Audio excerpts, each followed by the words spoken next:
दो घंटे की गिनती हो चुकी है। राउंड्स की अगर आप बात करें, मेरे ख्याल से आप तीसरे राउंड में प्रवेश कर चुके होंगे अभी तक। जमुई की जो 4 सीटें यहाँ पर दिख रही हैं, इसके बारे में मैं बताना चाहूंगी। झाझा ऐसी सीट है, ये 4 सीटों में से ये अकेली ऐसी सीट है जो भाजपा के पास थी, और अब ये यहाँ से जदयू के कैंडिडेट होंगे जो आगे चल रहे हैं, वरना बाकी तीनों पर महागठबंधन के प्रत्याशी जीते थे पिछली बार।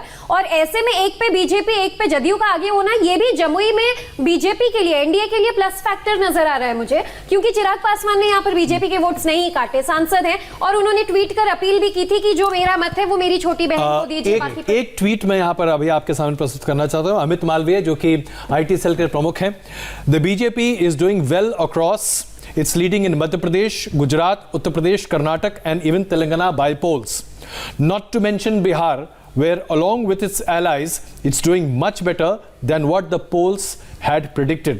It's not over till it's over.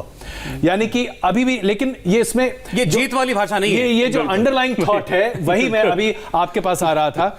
ये एक जीतने वाली पार्टी के आईटी सेल के प्रमुख का ट्वीट नहीं हो सकता अगर ये पार्टी जीतने के लिए आश्वस्त है तो। अगर परसेंटेज के हिसाब से अगर देखें सौरभ, तो 100 बीजेपी के नेता होंगे, बड़े नेताओं की मैं बात कर रहा हूं इंक्लूडिंग, तो उनमें से 80, 85, 90 का ये मानना था कि हमारी स्थिति ठीक नहीं है, और सिर्फ और सिर्फ नीतीश कुमार के चलते। सौरभ, मैं जरा इसको बताना चाह रहा हूं बेगूसराय की सीट को लेके, क्योंकि ये देवेंद्र आप भी इसमें जुड़िए। वो चेरिया बरियारपुर वाली सीट बहुत दिलचस्प है, जिस बात को लेके इतना एपिसोड हुआ था कि मंजू वर्मा उनके चलते, उनके हस्बैंड को लेके इतनी किरकिरी हुई, वो वुमेन सेंटर वाला अप्रोच, अभी तक वो आगे दिख रहे हैं, जबकि माना यह जा रहा था, बीजेपी ने कहा भी था कि अगर आप इनको चुनाव में उतारेंगे तो पहले ही दिन एम्बैरेसमेंट का सामना करना पड़ेगा। अच्छा, अभी तक वो दिख रहा है। तेगड़ा सीट बहुत इंपॉर्टेंट इसलिए है क्योंकि तेगड़ा सीट पर जो प्रचार कर रहे थे वो सूरजभान सिंह, जो बाहुबली है, एलजेपी के लिए कर रहे थे, और इस इलाके में एलजेपी देखिए सीट यहां पर निकाल रही है। जेडीयू के प्रत्याशी यहां पर हारेंगे अगर ये जीतते हैं तो। मटियानी सीट जेडीयू को जाएगी क्योंकि बोगो सिंह माना जाता है कि वो लगभग निकालेंगे सीट।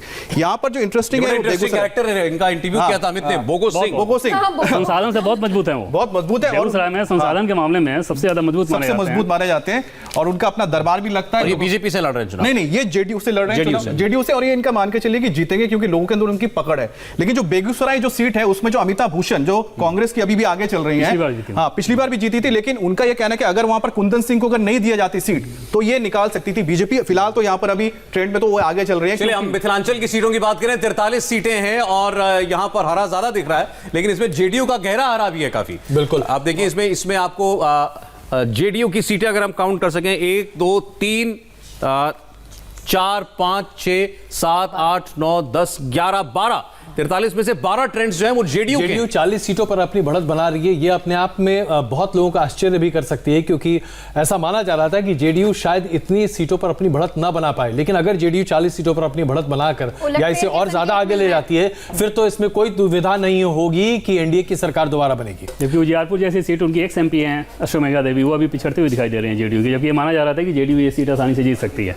जी अच्छा, इसमें देखिए आप अगर इंडिविजुअल पार्टीज की बात करें, बिल्कुल 60 पर बीजेपी, 63 पर आरजेडी फिर आगे हो गई है, जेडीयू 40 पर और कांग्रेस पार्टी 24 पर। जो पिछले चुनाव का परफॉर्मेंस है पार्टियों का, वजह आपको बताएंगे। बिल्कुल, जेडीयू की तुलना करें, जेडीयू ने 71 सीटें पिछली बार जीती थी और 101 सीट पर चुनाव लड़ा था।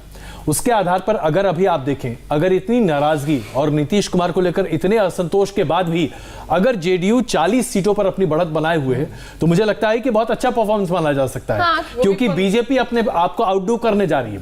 बीजेपी ने पिछले बार 53 सीटें हासिल की थी और 157 सीटों पर चुनाव लड़ा था। हालांकि वो चुनाव बिल्कुल अलग है, हम दोनों चुनाव को बिल्कुल कंपेयर नहीं कर सकते, गठबंधन अलग अलग था, लेकिन उसके बावजूद अगर भारतीय जनता पार्टी 57 सीटों से बढ़कर अगर 80-90 सीटों के आसपास पहुंच जाती है, क्योंकि अगर आप अभी शुरुआती रुझान में 60 सीट देख रहे हैं, 70-75 सीट तो कहीं नहीं गई। अगर यही रुझान रह जाते हैं तो फिर तो सरकार बन गई। जरा फ्लोर पर है आनंद, ये बड़ा ही अपने आप में विरोधाभासी है। एक ही गठबंधन के दो बड़ी घटक दल, एक पॉपुलर और एक अनपॉपुलर। बीजेपी अपने दम पर बहुत पॉपुलर है, पिछली बार से कम सीटें लड़के ज्यादा सीटें जीत रही है, और उसका उल्टा हो रहा है नीतीश कुमार के साथ। गठबंधन एक है जी, बिल्कुल। जेडीयू को जो सबसे ज्यादा नुकसान पहुंचाया है वो एलजेपी ने पहुंचाया, और यहां तक कि जो बीजेपी के करीब 30 से 35% जो वोटर्स हैं, जेडीयू जहां से चुनाव लड़ रही है वो ज्यादातर एलजेपी की तरफ शिफ्ट हो रहे हैं। और इसकी पूरी कैलकुलेशन की थी चिराग पासवान ने, उन्होंने पूरा सर्वे किया था, उन्होंने उन सीटों पर अपने उम्मीदवार उतारे जहां से जेडीयू खड़ी है, क्योंकि उनको ये मानना था, जो उनका जो सर्वे भी था, कि नाराजगी है जो नियोजित शिक्षक है, शिक्षा मित्र, उनको लेकर नाराजगी है, नीतीश कुमार को लेकर। उसके साथ साथ उनका यह भी कहना था कि सत्ता में एक भागीदारी होती है, तो जो सत्ता में भागीदारी हर आदमी विधायक, सांसद, मंत्री नहीं बन सकता। तो ऐसे में जो बीजेपी के वो कार्यकर्ता है जो नीतीश कुमार की सरकार में उनको सहभागिता नहीं मिली, जो बीजेपी कार्यकर्ता है वो जरूर कहीं ना कहीं नाराज है। और यही नाराजगी या तो एलजेपी की तरफ गई है या फिर जाति के बंधन तोड़ के एलजेपी 5 पर आ गई है इस वक्त, और ये 5 बहुत बहुत ज्यादा इंपॉर्टेंट हो जाएंगे अगर कोई भी पार्टी 122 तक नहीं पहुंचती। अगर ये कांटे का मुकाबला है तो 5 सीटें अपने आप में बहुत लेकिन बहुत मैंने फिर आपको बताया कि वो जो 5 आएंगे वो 5 कहाँ जाएंगे, इसमें चिराग पासवान की भूमिका नहीं रहेगी। अब मैं इंटरव्यू करना चिराग पासवान को पता भी नहीं चलेगा। अच्छा, मुझे ये बताइए, क्या चिराग पासवान के सामने ऑप्शन है कि वो एनडीए के अलावा कहीं और जाएं? वो इस पोजीशन में खुद नहीं रहेंगे, उनके विधायक शिफ्ट कर जाएंगे जहां उनको जाना होगा। जैसे नहीं तो कहाँ जाना होगा ये बताइए ना। डेफिनेटली नीतीश कुमार के पास, निश्चित तौर पर नीतीश कुमार के पास। एलजेपी के 3 सांसद ऐसे हैं जिनके बारे में ये माना जाता है कि जिस दिन नीतीश कुमार चाहेंगे वो एनडीए खेमे में आ जाएंगे। तो हम ये 105 की जगह 110 पढ़े हैं अभी। डेफिनेटली एलजेपी की जो सीटें आ रही हैं मान के चलिए कि वो एनडीए में जा रहा है। चलिए, ये साफ बात हुई। देवेंद्र का कहना है कि आप एलजेपी को जो भी हासिल होता है वो जाएगा एनडीए के साथ। फिलहाल 5 पर आगे लीड कर रहे हैं और 105। हालांकि मुझे याद है कि इंटरव्यू में चिराग पासवान ने साफ ये स्थिति समझाई थी, कहा था कि अगर अपना वोट अपने विधायक देने होंगे तो वो तभी देंगे जब बीजेपी अपना मुख्यमंत्री पेश करेगी। तो ऐसे में मैं ये कह रहा हूँ ना कि इसमें चिराग पासवान की भूमिका नहीं रह जाएगी। ये कह रहे हैं कि चिराग पासवान